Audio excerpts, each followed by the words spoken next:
Welcome to Talkin', where professional musicians, engineers, producers, and techs like myself all get together to discuss guitar tones. Today we have Mr. Jeff Pevar. I wasn't going to do that again. I'm going to leave that in for everybody to know. So that's good. My name is so often misspelled, mispronounced. I mean, I played in Las Vegas a couple of years ago, and on the moniker, because I was in a band with David Crosby and his son. We had a band called CPR, right? And in big letters, Jeff Pevar. The very next gig, we get to New Orleans House of Blues, Jeff Pevar.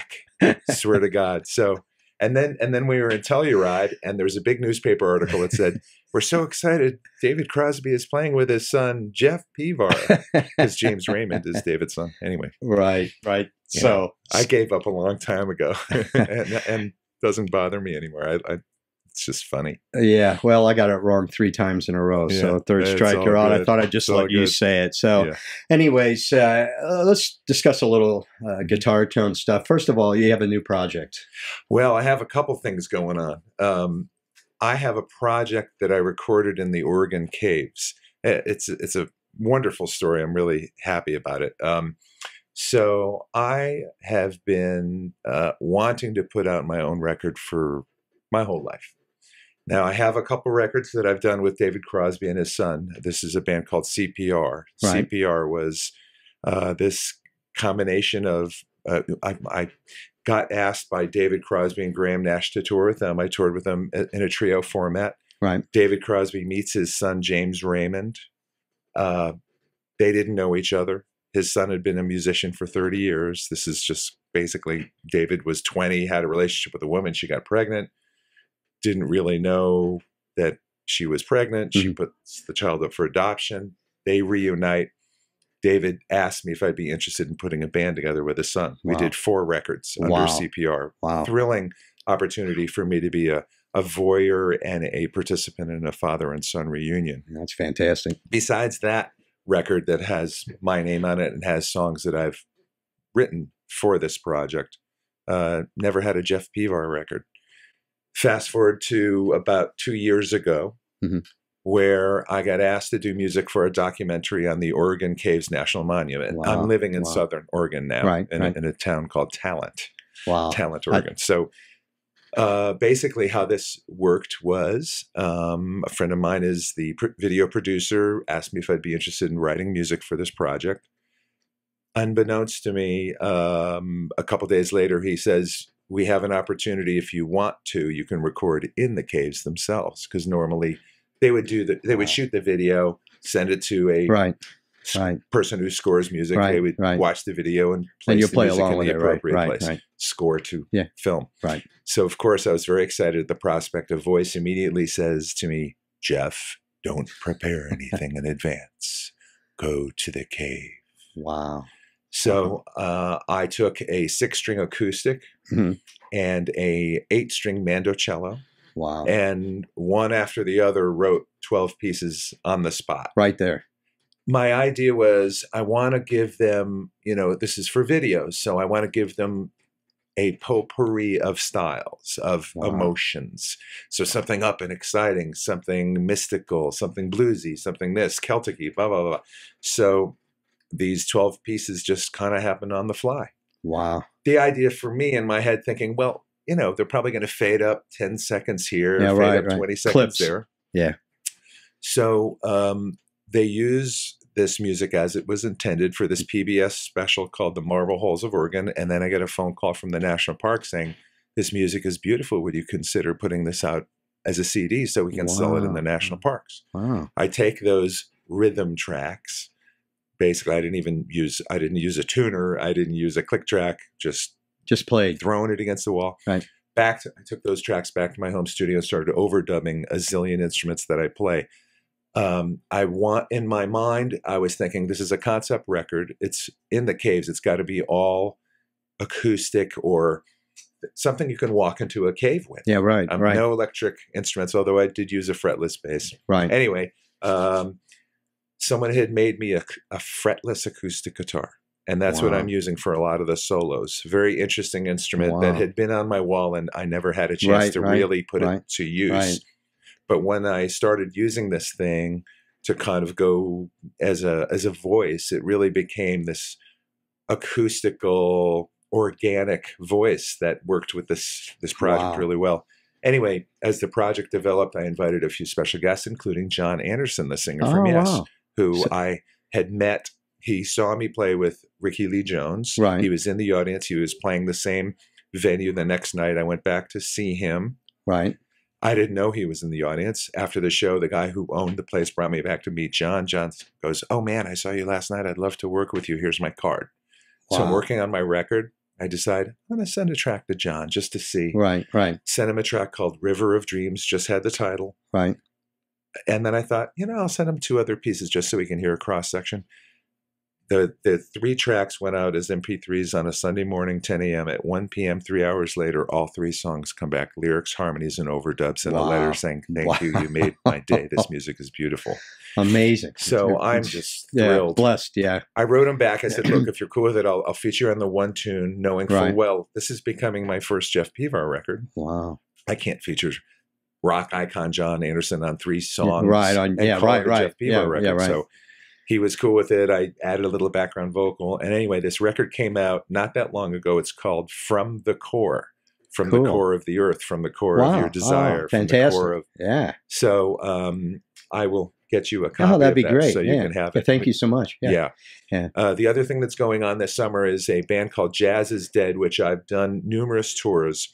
The original band was Billy Cobham, T. Lavitz, who unfortunately passed away a number of years ago now, from the Dregs. Rod Moore, I'm sorry. It was Billy, T. Lavitz, Alfonso Johnson, and a guitar player from Atlanta named Jimmy Herring. Now, I worked with Jimmy Herring with Phil Lesh. Phil Lesh and Friends did a tour, I think, in 2000, and that's where I met Jimmy, and I did the tour with Jimmy and with Phil Lesh playing. We had to learn over 70 Grateful Dead songs because we played the Beacon 6 nights in a row. And he didn't want to repeat songs. So then after that tour was over, I got asked to be a member of Jazz is Dead and did numerous tours. One was with Billy Cobham and Kenny Gradney, bass player from Little Feat, and T. Lavitz. Another one was with Jerry Goodman, who played some violin.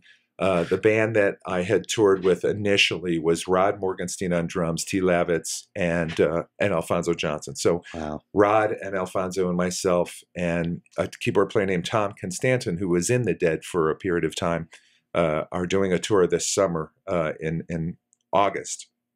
And another keyboard player named Chris Smith. I have a record that I brought T. Lavitz and a number of these people into the studio. I wanted to produce and foot the bill for a newer Jazz is Dead record. So that is being mixed as we speak, and that will come out for this tour if all goes well. Wow, that's incredible. Where did you do the tracks for the new Jazz record? Well, I am initially from Connecticut. I'm a Connecticut boy, and I have a friend who owned a recording studio. He's since retired, but actually his name is Doug Cupper.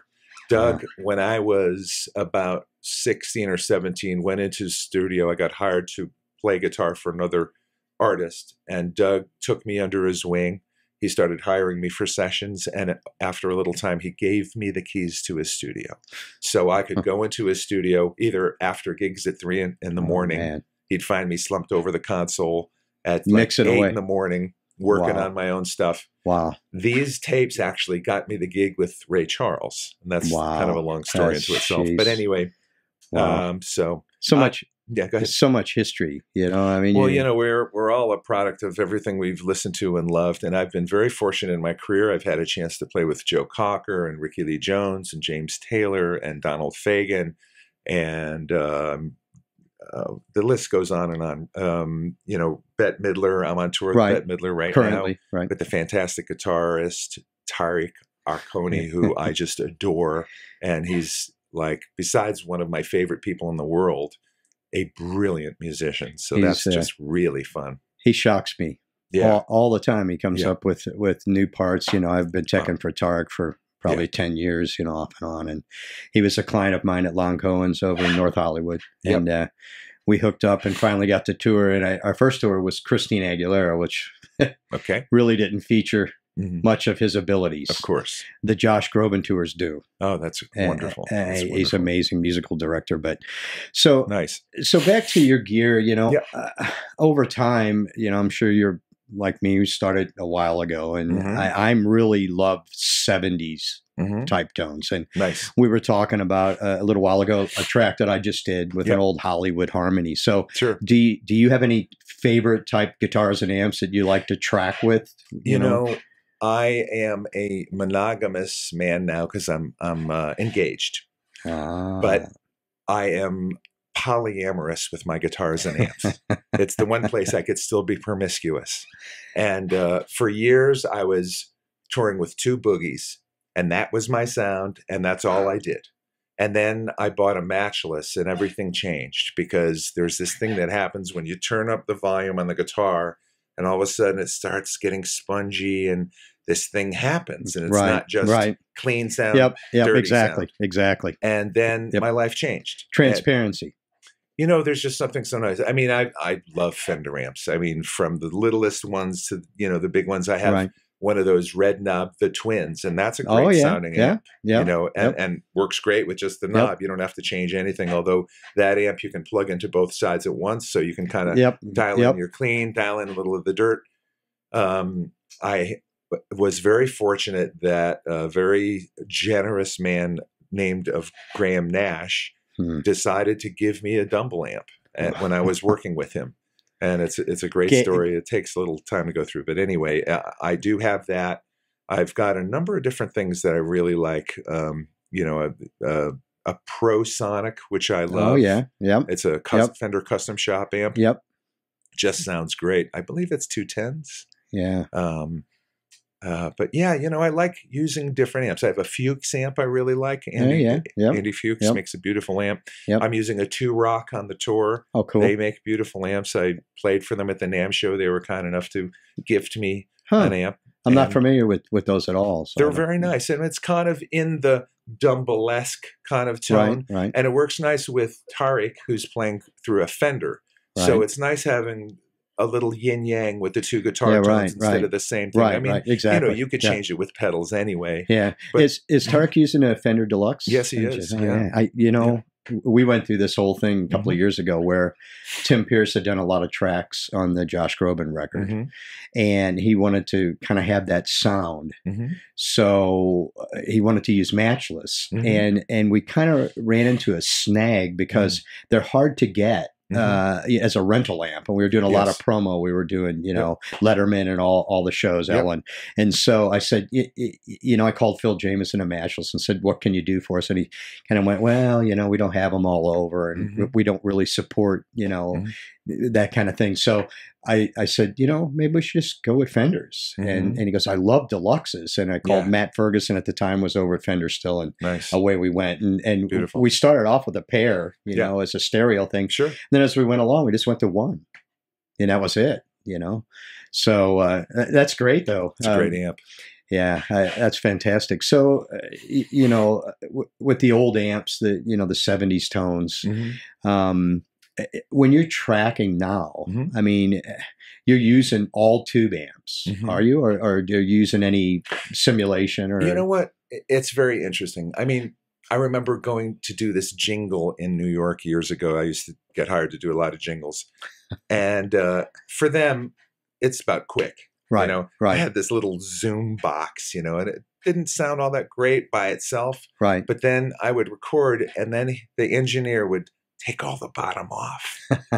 And when he placed it in the track, working with all the other stuff that was going on, and the announcer and the, whatever it was, it worked. And the point that I'm trying to make is, depending on the usage of the situation. Right, exactly. If you're trying to get it quick, if you're doing it in a home recording studio and it's 2 a.m, right, these amp simulators are fantastic. Yeah, right. If you want the best sound that you can possibly get, and it's going to be really featured as a record, right, then nothing beats tubes, in my opinion.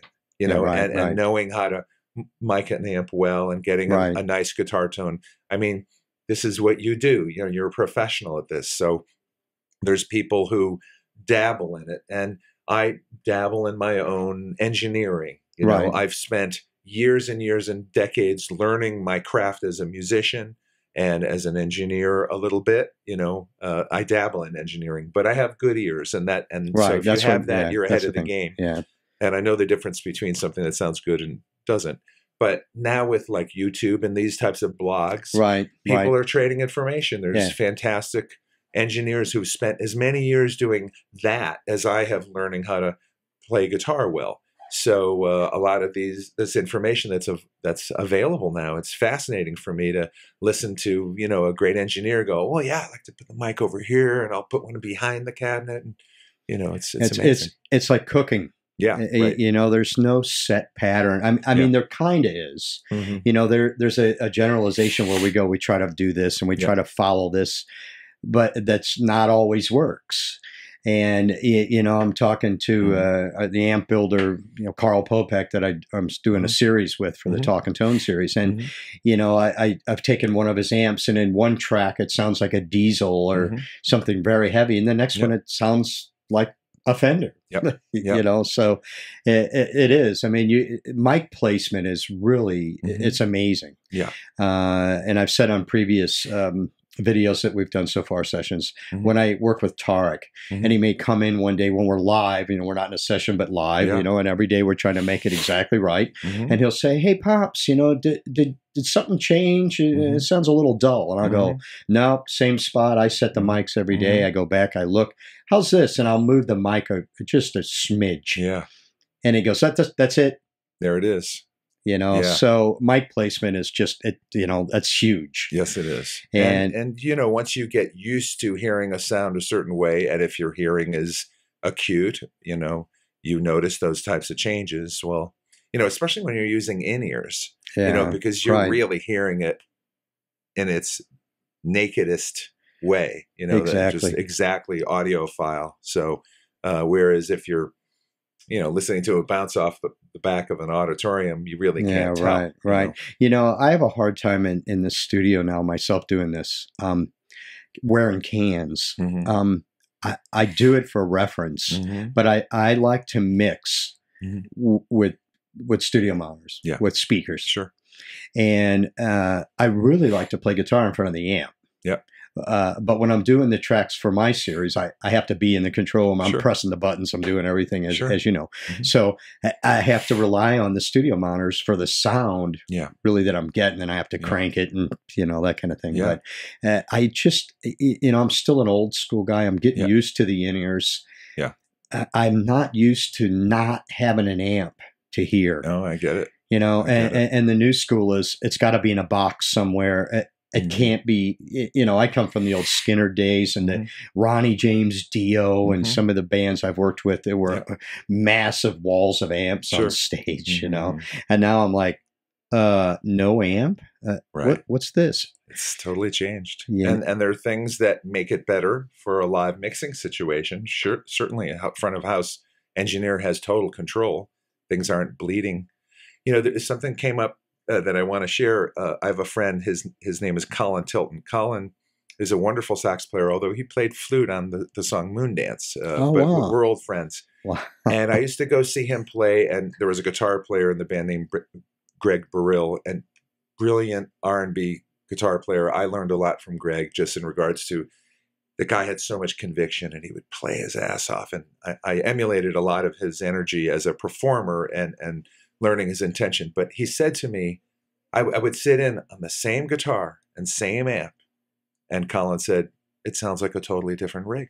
Same fucking guitar. Oh, yeah. Same amplifier. Sure. But it's touch. It's the way you play. And so when we're talking about tone, this, 10 different guys might sound 10 different ways. Absolutely. The same amp and the same deal. It's like how you play. It's the pressure. It's the fingers, the meat in your hands, the whole vibe. So it's like the holy grail, getting the tone. But the amp and the guitar is part of it.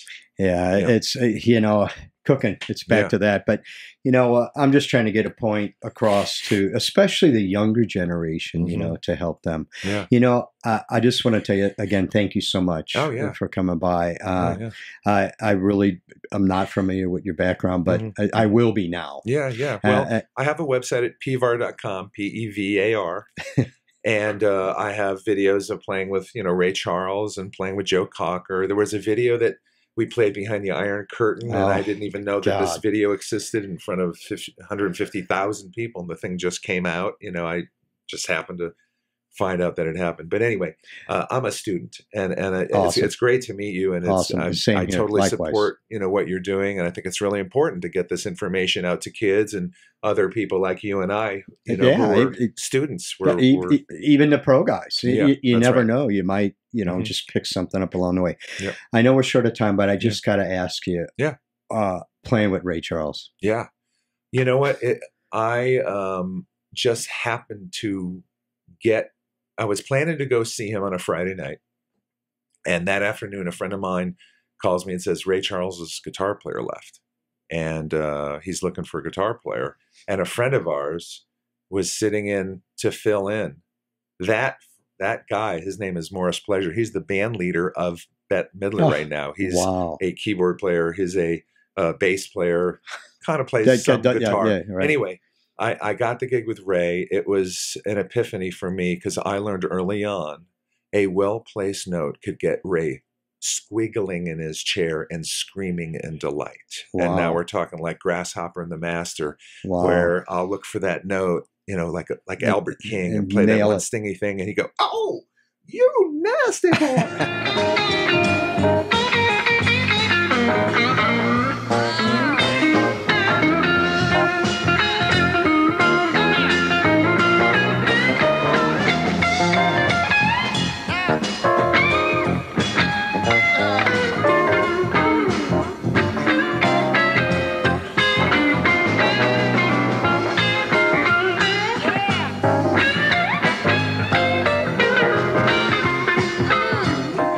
I mean, imagine to move him. Yeah, that's incredible. Yeah. And I quit high school to go after. I don't recommend it, but I quit high school to go after my dream of playing music for a living, and to get into these schools. I got into Ray Charles Academy, and so that was one of my college courses, to learn how to play that type of music and learn early on that if I play this just right, I can move this man to scream and delight. And what an epiphany for a kid.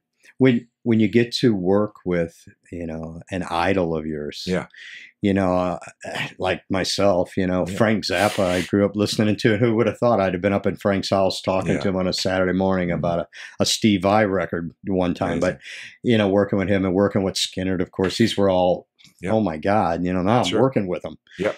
But that's fantastic. Well, once again, thank you so much. Sure. And good luck on the Bette Midler tour, and hopefully we can come see you tomorrow night. Maybe. Yeah. I don't know. You should. And for any of the your listeners who are interested in finding out more, Pevar.com, and there's a bunch of stuff on YouTube. And From the Core is my solo record. I think everyone will dig it. I'll give you a copy. And thanks for having me. Fantastic. Thank you. Right. Great.